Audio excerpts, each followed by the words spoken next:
नमस्कार, the angle में आप सभी का स्वागत है। इस वक्त की बड़ी खबरें लेकर मैं हूं आपके साथ नीतू शर्मा। सबसे पहले एक नजर हेडलाइंस पर। पश्चिम बंगाल में पीएम मोदी ने सीएम ममता बनर्जी पर किए प्रहार, ईवीएम मशीन पर सवाल उठाने पर किया कटाक्ष।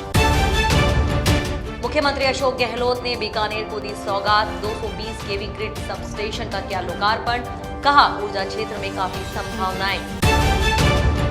कांग्रेस प्रभारी अजय माकन 6 अप्रैल को प्रदेश दौरे पर, राजसमंद में कई सभाओं को करेंगे संबोधित। और जयपुर के वैशाली नगर में 540 किलो चांदी चोरी मामला, पुलिस ने चोरी के मामले में दोनों आरोपियों को किया गिरफ्तार। कोरोना वायरस पूरी दुनिया में कहर बरपा रहा है। भारत के पड़ोसी देश बांग्लादेश ने देश में संपूर्ण लॉकडाउन की घोषणा की है। कोरोना के मामलों में आई तेजी के बाद बांग्लादेश सरकार ने 5 अप्रैल से एक हफ्ते के लिए लॉकडाउन का ऐलान किया है। इससे पहले फ्रांस भी देश में तीसरी बार लॉकडाउन लगाए जाने की घोषणा कर चुका है।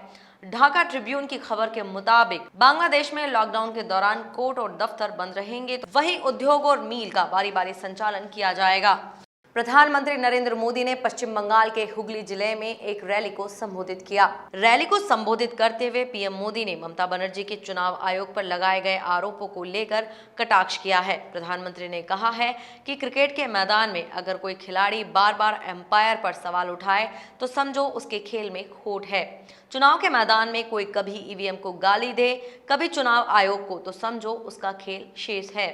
प्रधानमंत्री मोदी ने पश्चिम बंगाल में चुनावी रैली में कहा कि दीदी ने यह दावा कर लोगों के आत्मसम्मान को ठेस पहुंचाई है कि लोग पैसे लेकर भाजपा की रैलियों में आ रहे हैं। उन्होंने कहा कि तृणमूल कांग्रेस ने राजनीतिक उद्देश्य के लिए दोहन के बाद सिंगूर की उपेक्षा की। इलाके में कोई उद्योग नहीं है और किसान परेशान है।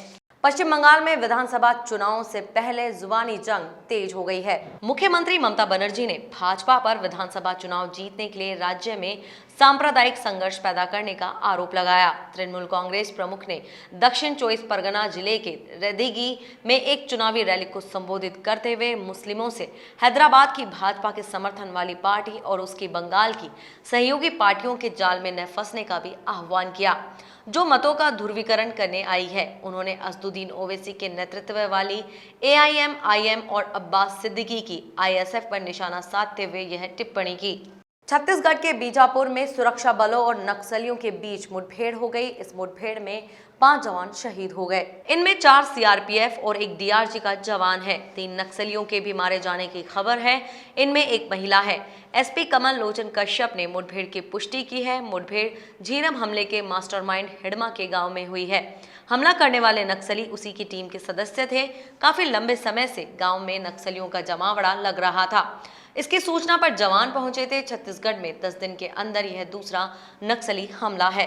राष्ट्रीय राजधानी दिल्ली में कोरोना वायरस की महामारी फिर से तेजी पकड़ती नजर आ रही है। सख्ती और लॉकडाउन को लेकर अटकलों का बाजार एक बार फिर से गर्म हो गया है। इन सब के बीच दिल्ली के डिप्टी सीएम मनीष सिसोदिया ने कहा है कि कोरोना का समाधान वैक्सीन है, लॉकडाउन इसका समाधान नहीं है। वैक्सीन जितनी जल्दी सबके लिए उपलब्ध हो जाए उतना अच्छा होगा। सिसोदिया कोरोना की वैक्सीन लगवाने के बाद पत्रकारों से बात कर रहे थे। डिप्टी सीएम सिसोदिया आज अपनी पत्नी सीमा सिसोदिया के साथ सेंट्रल दिल्ली के मौलाना आजाद अस्पताल में वैक्सीन लगवाने पहुंचे थे।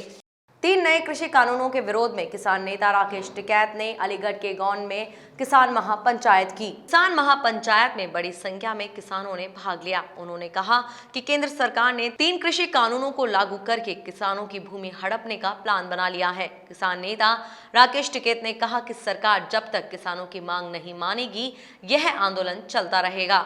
मुख्यमंत्री अशोक गहलोत ने बीकानेर को बड़ी सौगात दी है। सीएम गहलोत ने बीकानेर के छतरगढ़ में 220 केवी जीएसएस का वर्चुअली लोकार्पण किया। इस योजना पर 130 करोड़ रुपए खर्च हुए हैं। जीएसएस का काम 2016 में स्वीकृत किया गया था। इसी साल 27 मार्च को इसका काम पूरा हुआ है। इस योजना के शुरू होने से हर साल करीब 193 लाख यूनिट की बचत होगी। इससे करीब 772 लाख रुपए प्रति वर्ष राजस्व की बचत होगी। मुख्यमंत्री ने कहा कि प्रदेश ऊर्जा के क्षेत्र में आत्मनिर्भर बने। सीएम गहलोत ने कहा कि अभी बजट में उन्होंने 50,000 नए सोलर कनेक्शन देने की घोषणा की थी। उन्होंने कहा कि उनका सपना है कि किसान आत्मनिर्भर बने। मुख्यमंत्री गहलोत ने कहा कि सोलर पावर क्षेत्र में काफी संभावनाएं हैं। हम 1,81,000 नए कनेक्शन दे चुके हैं। सोलर ऊर्जा पर किसानों को सब्सिडी दी जाएगी। कांग्रेस प्रभारी अजय माकन 6 अप्रैल को राजस्थान दौरे पर आएंगे। वे 6 अप्रैल को उदयपुर जाएंगे। यहां पर वे राजसमंद विधानसभा क्षेत्र में चुनावी सभाओं को संबोधित करेंगे। इसके अलावा माकन कई और बैठकों में शिरकत करेंगे। गौरतलब है कि प्रदेश की 3 विधानसभा सीटों पर 17 अप्रैल को मतदान होगा। प्रदेश में तीनों सीटों पर 17 अप्रैल को उपचुनाव होंगे। भाजपा प्रदेशाध्यक्ष सतीश पूनिया ने तीनों सीटों पर होने वाले उपचुनावों में भाजपा की जीत का दावा किया है। उन्होंने कहा कि इसका कारण भाजपा के कार्यकर्ता तो रहेंगे ही, साथ ही 2.5 साल का कुशासन कांग्रेस की हार का कारण बनेगा। पूनिया ने चूरू जिले के सुजानगढ़ में बेरोजगार युवकों के कांग्रेस के खिलाफ प्रदर्शन करने पर अपनी प्रतिक्रिया में यह बात कही। उन्होंने कहा कि कांग्रेस की बौखलाहट साफ तौर पर दिख रही है, क्योंकि कुशासन, वादा खिलाफी इनकी नियत और नियति बन चुकी है। युवाओं से रोजगार एवं बेरोजगारी भत्ते, किसानों से ऋण माफी जैसी अन्य वादा खिलाफी की लंबी फहरिस्त है। कुशासन एवं महिलाओं पर बढ़ते अत्याचार के नतीजे इन उपचुनावों में कांग्रेस को भुगतने होंगे।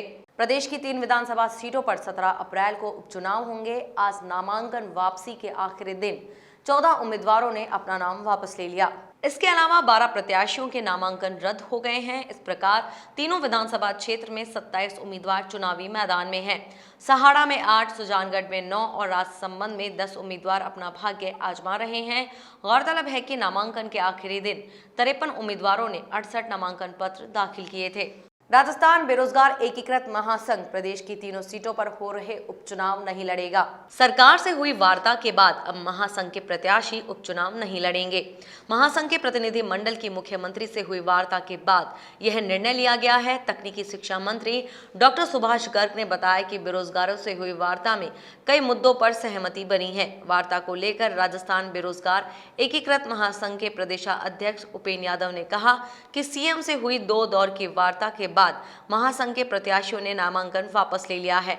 हमारी लड़ाई कोई राजनीतिक नहीं है। जापुर जिले के वैशाली नगर में 500 किलो चांदी चोरी के मामले में पुलिस को बड़ी सफलता हाथ लगी है। पुलिस ने 540 किलो चांदी चुराने के मामले में काफी समय से फरार चल रहे दोनों आरोपियों को गिरफ्तार किया है। 1 महीने पहले हुई चोरी में पुलिस ने सफलता हासिल की है। पुलिस ने गिरोह के मास्टरमाइंड श्यामनगर निवासी शिखर अग्रवाल और उसके भांजे जतिन जैन को गिरफ्तार किया है। इन दोनों पर सुरंग बनाकर मकान से 540 किलो चांदी चोरी का आरोप है। आरोपियों पर चांदी की 18 सिल्लियां चोरी करने का आरोप है। आईपीएस अजय लांबा ने प्रेस कॉन्फ्रेंस कर मामले का खुलासा किया। गौरतलब है कि वैशाली नगर में इलाके में जमीन के 10 फीट नीचे 26 फीट लंबी सुरंग खोदकर डॉक्टर सुनीत सोनी के घर से 540 किलो चांदी चुरा ली गई थी। प्रदेश के खान विभाग ने कोरोना काल में भी अधिक राजस्व प्राप्त करने की उपलब्धि हासिल की है। माइंस विभाग ने हाल ही समाप्त हुए वित्तीय वर्ष में गत वर्ष की तुलना में करीब 350 करोड़ का अधिक राजस्व प्राप्त किया है। माइंस एवं पेट्रोलियम मंत्री प्रमोद जैन भाया ने बताया है कि आरंभिक आंकड़ों के अनुसार माइंस विभाग ने 4920 करोड़ से अधिक का राजस्व अर्जित किया है, जबकि इससे पहले के वर्ष 2020 में माइंस विभाग ने 4576 करोड़ 84 लाख रुपए का राजस्व अर्जित किया था। उन्होंने कहा कि विभाग ने एक और खनन गतिविधियों को दोबारा संचालित करने के प्रयास किए। खबरों का सिलसिला यूं ही जारी रहेगा। देखते रहिए द एंगल। नमस्कार।